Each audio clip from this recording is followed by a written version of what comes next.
won't find it there. For once the guns stop blazing, you'll find it amazing how the world can drag on just as before.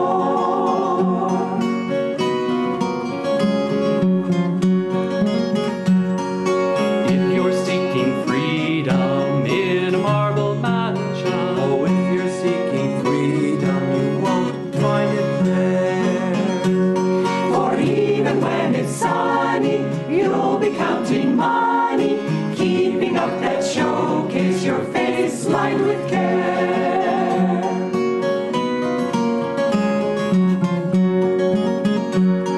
And if you're seeking freedom on a throne of power, oh, if you're seeking freedom, you won't find it there.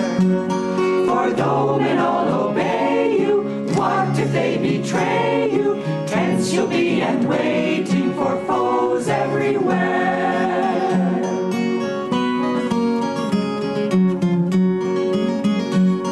But if you're seeking freedom, cast away desire. Why barter like a beggar, you've wealth everywhere. For never can you buy it, grasp and you'll deny it. Freedom can't be hoarded, it's free as the air.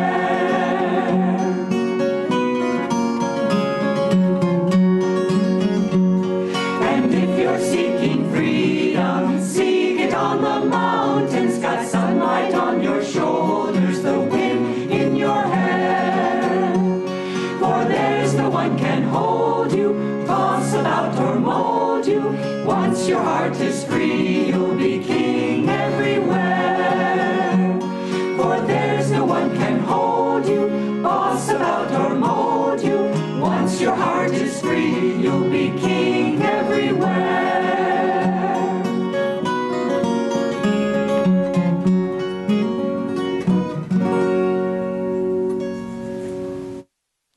Good morning. I'd like to welcome everyone to Sunday service at Ananda Village, those who are joining us on the internet as well.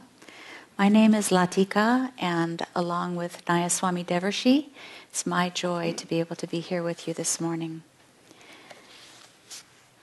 I'm going to read from Rays of the One Light. These are weekly commentaries on the Bible and the Bhagavad Gita.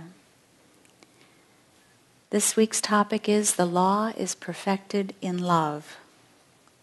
Truth is one and eternal.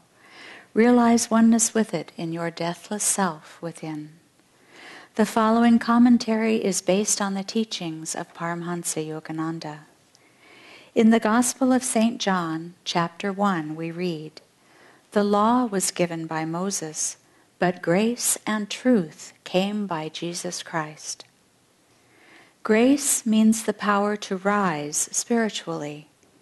Truth means the experience of divine realities, not the application in the outer world of that inner experience. Divine love is the soul's experience of oneness with God. Kindness is the human manifestation of that love. Grace is deeper than mere kindness. Wisdom is a divine experience. Justice to all is a human law, though divinely inspired. It follows as consequence of the experience of wisdom. Truth goes deeper than mere justice. While following the law, we should strive always to trace it back to its origins in the vision of God. Therefore, Krishna in the Bhagavad Gita urges the devotee not to be satisfied with spiritual precepts alone, but to go beyond them, to the direct inner experience of truth. In the 18th chapter of that great scripture, he says, "Nay, but once more take my last word, my utmost meaning have. Precious thou art to me, right well beloved. Listen, I tell thee this for thy comfort. Give me thy heart, adore me, serve me, cling in faith and love and reverence to me. So shalt thou come to me. I promise true, for thou art sweet to me. And let go those rights and writ duties, fly to me alone. Make me thy single refuge. I will free thy soul from all its sins. Be of good cheer. Thus, through Holy Scripture, God has spoken to mankind.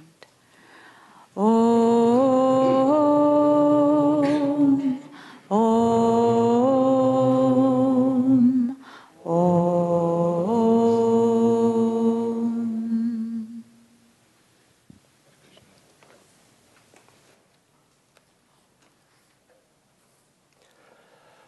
I would also like to welcome everyone here today. This reading from Whispers from Eternity by Paramhansa Yogananda.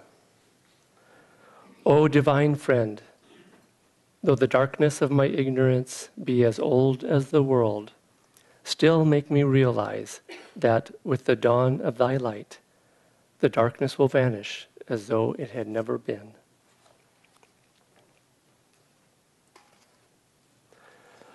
Well, happy Valentine's Day to everyone, a day later.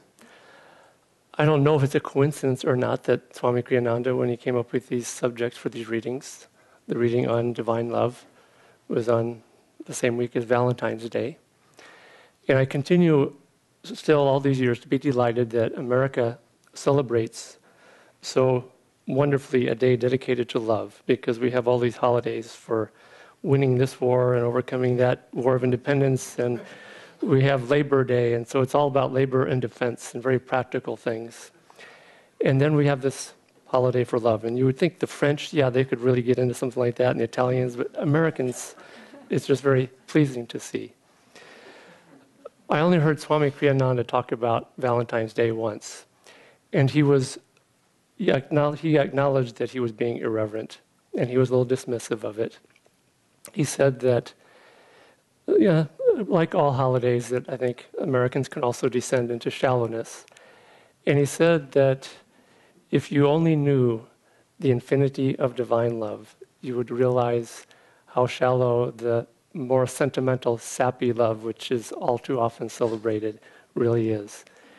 And so he wasn't saying to get rid of the human love in a way. He really, in a way, if you think about it, if God had created this universe and he had not created the more human or even animal forms of love, animals feeding their children and loving them, and human love, if he had told us without that, in a completely abstract way, about divine love, we would have looked at him and said, what are you talking about? Love.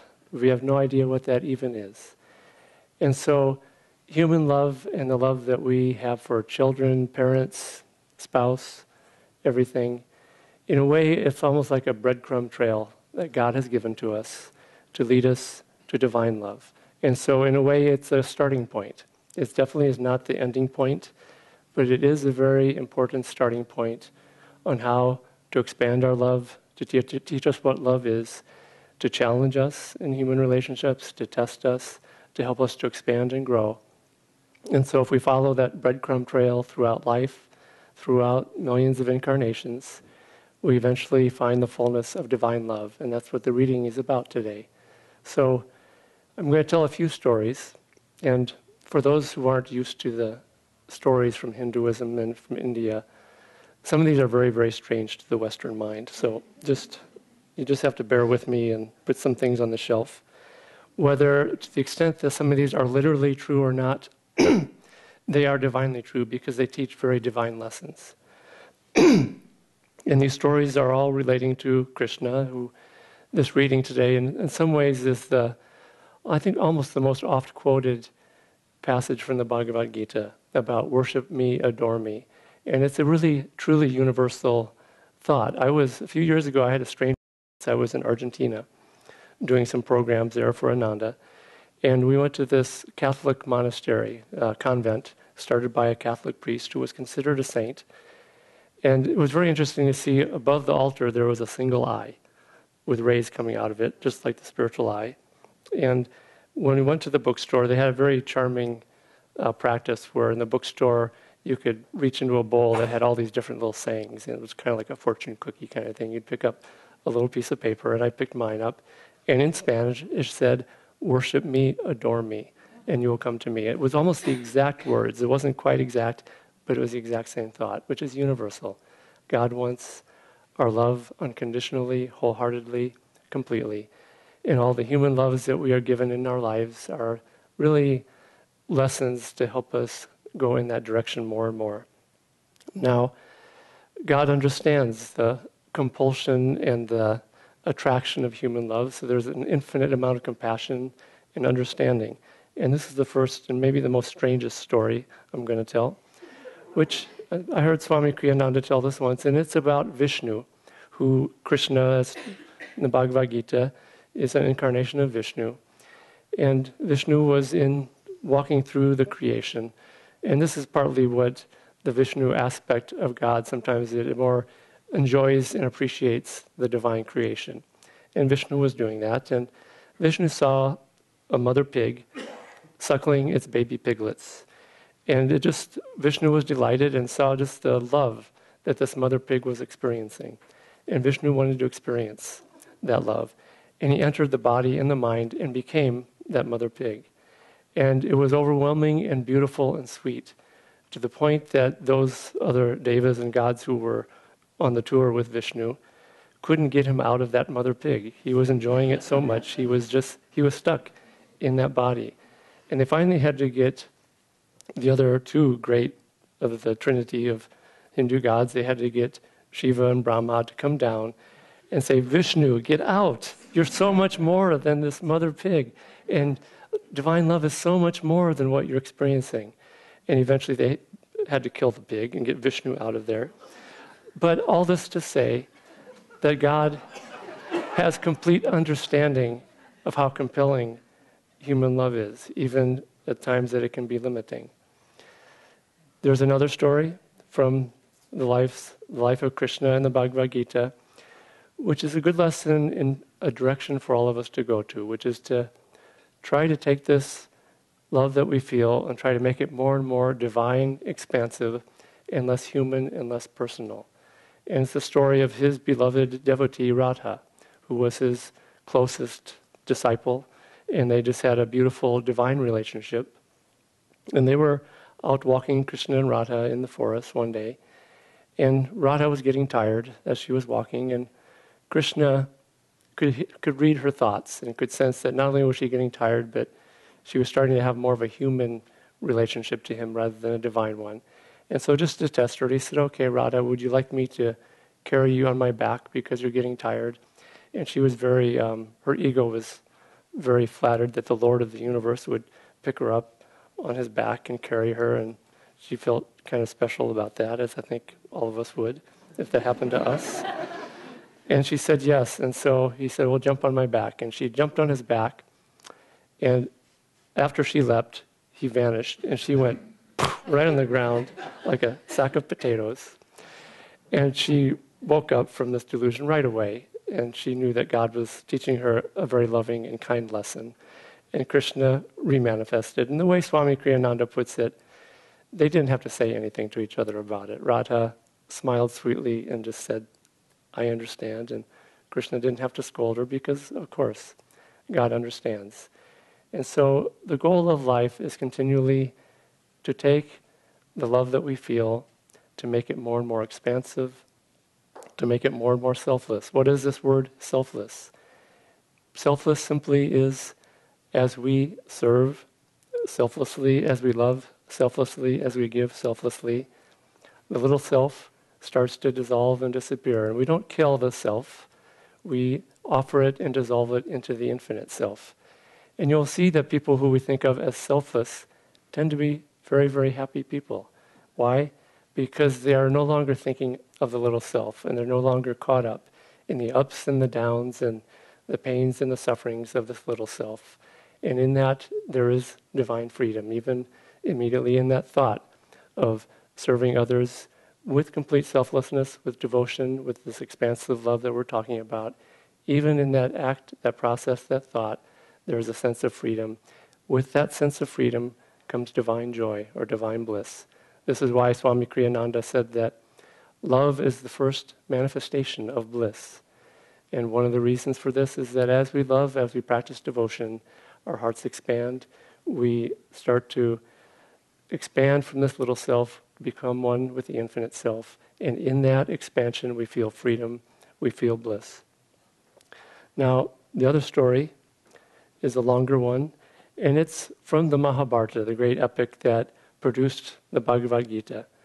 And it's about a character. It's the backstory is very complex, as all these stories about incarnations and struggles can often be. So I can't get into all the details. But it's from the most, I think, tragic and sometimes sympathetic characters of the Mahabharata. His name was Karna, for those of you who know that story. And Karna was born as a child of half human and half God, half divine. And when he was born, he was orphaned. The mother put him into a basket and put him off into the river because she was too young to have a child at that time and couldn't care for it. And so he was orphaned. And that mother, later on, had the 5 Pandava brothers. So Karna was a brother, the eldest brother, which in this culture was very important. He was the eldest of the Pandava brothers. He was, in a sense, the 6th Pandava brother. And he was picked up by a very low-born couple who raised him lovingly. He was he was a chariot driver, and which doesn't have a lot of prestige.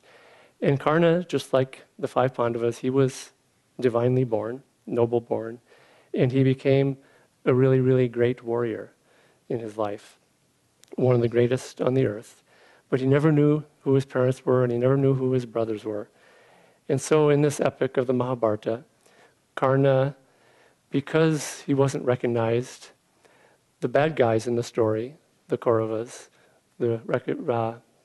representing all the evil qualities in the divine battle within, they saw that he was a great warrior, and they brought him into their side by praising him, by giving him gifts and giving him a kingdom. And one of the qualities of Karna, and this is sort of the deep underlying psychological meaning of it, he was incredibly magnanimous and generous to a fault.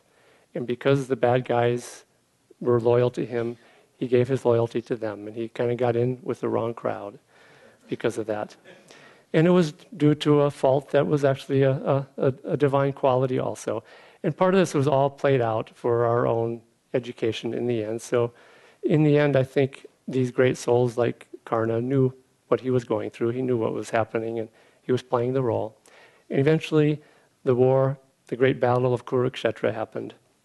And he was fighting against his own brothers in that. And no one knew. He didn't know who he was. They didn't know who he was.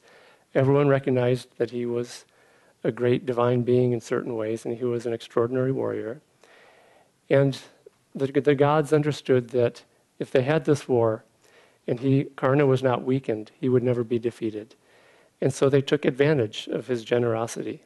And one of the gods, pretending to be a wandering mendicant, came to him and asked him for alms.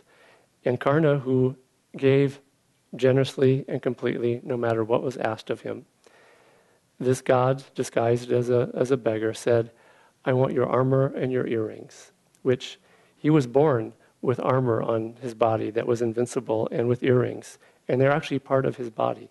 They were literally attached to the skin. With no hesitation and knowing what was going to happen, that it was his only defense, he tore off his armor, took off his earrings, gave it away. And he understood that this was part of the divine drama, I think. So the battle came. And even then, he was all but invincible. And this battle lasted for many days. And finally, one of his brothers, Arjuna, they had the big fight, man-on-man battle of the 2 greatest warriors of the age, not knowing they were brothers, which is partly why this story is so tragic in certain ways.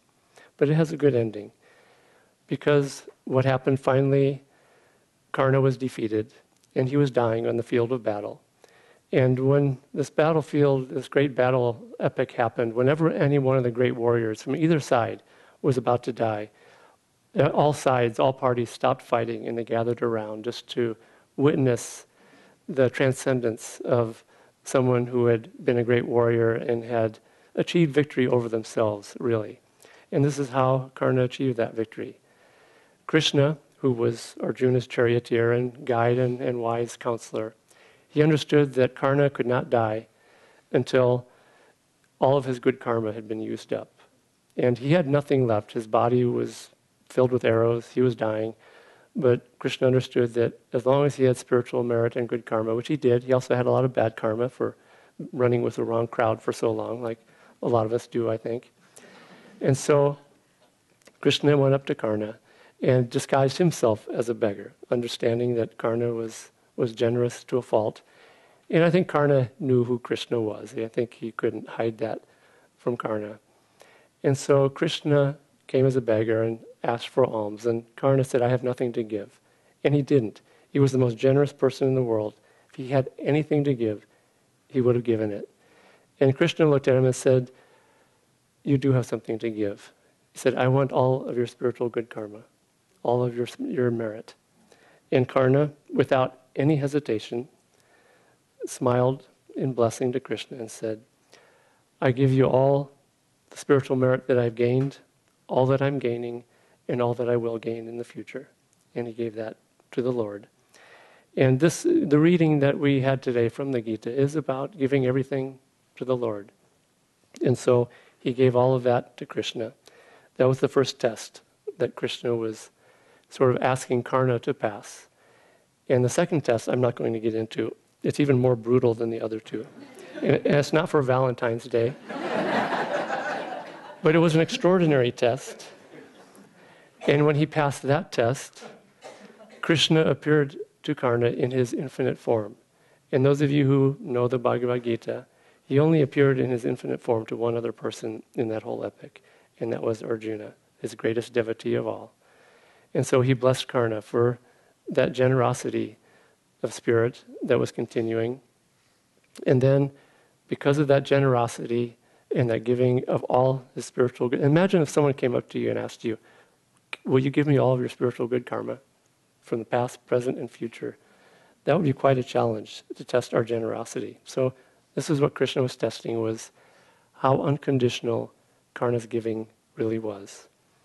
And so Krishna blessed him. And as with many of these great epic stories, he told Karna, because of your generosity, I will grant you a boon. Whatever you ask of me, I will give. Now imagine if God came to us and said, whatever you want, I will give to you. And you just think about the things that you could or would ask for. And I think worldly people might ask for something worldly. Put ourselves in the shoes of Karna on that field of battle, and he was dying, and maybe he would ask for to be saved or to win the battle and to overcome the Pandavas and to win the war, which in these old stories, when someone was given a boon, literally whatever they asked for would be given. And so he would have been given that. Krishna would have given him those things if he would have asked for those things. And so in a way, this was a big test, even though it didn't look like a test. It looked more like a reward. And so Karna smiled very sweetly to the Lord. And he said, I asked just for one boon. He said, in my next life, I want in that life, just like this one, that whatever anyone asks of me, I will never deny them, and I will give them without hesitation. What a strange boon to request, because we think of a boon of what am I going to get? I want, and even spiritual people, I think we would ask for moksha, for liberation, for freedom, for whatever, thinking of what we are getting. But he, given a boon, only asked to be able to give unconditionally, forevermore, and always.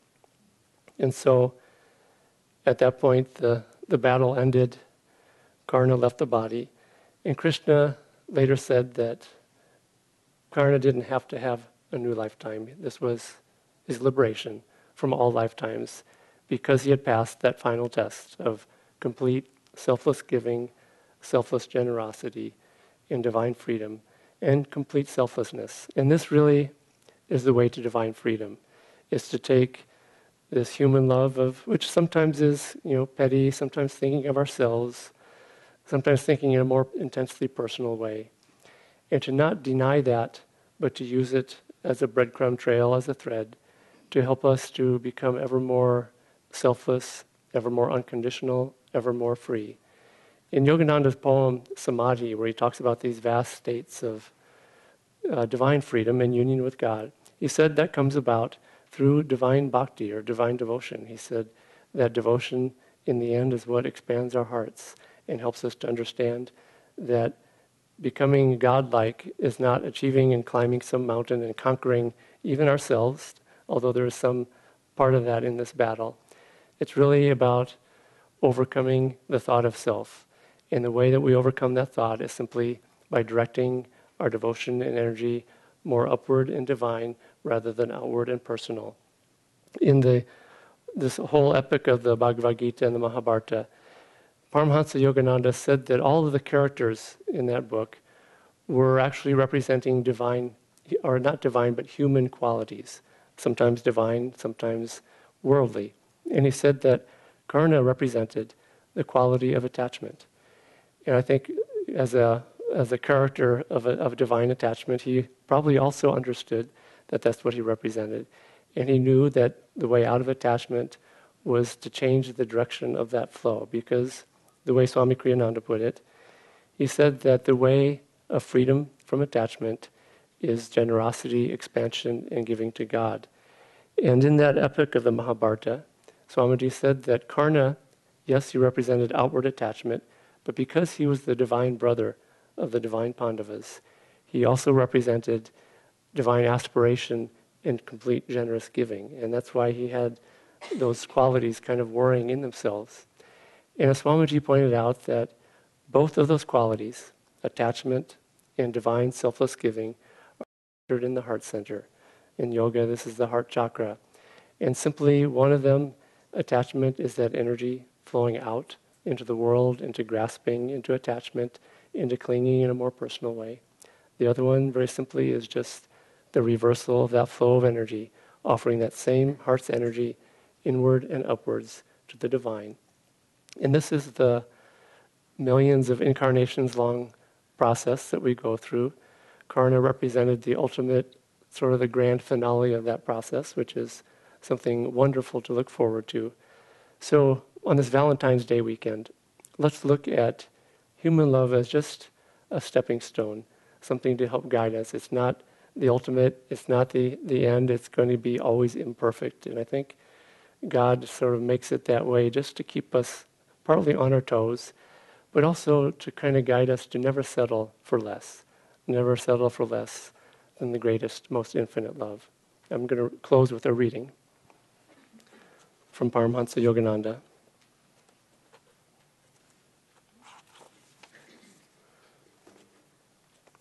And here he's talking about the way to divine love and the fruits of that love. Love gives without expecting anything in return. I never think of anyone in terms of what he can do for me, and I never profess love to someone because he has done something for me. If I didn't actually feel love, I wouldn't pretend to give it. And since I feel it, I give it. Love cannot be had for the asking. It comes only as a gift from the heart of another. Be certain of your feeling before you say to anyone, I love you. Once you give your love, it must be forever. Not because you want to be near that person, but because you want perfection for that soul. To wish perfection for the loved one and to feel pure joy in thinking of that soul is divine love, and that is the love of true friendship. Om Shanti, Shanti, Shanti. Lord Most High, our Heavenly Father, all our lives we dedicate to Thee. All our labors, all our joys and woes, all our pleasure, all our melody. Make us each a channel of Thy peace. When in darkness, guide us from above. Where there's sorrow, may we sow Thy joy. Where there's hatred, may we share Thy love. Most High, our Heavenly Father, all our lives we dedicate to Thee. All our labors, all our joys and woes, all our pleasure, all our melodies. Join us in humility. Make us each. Make us each a channel of Thy peace. When in darkness, guide us from above. When there's sorrow, may we sow Thy joy. Where there's hatred, may we share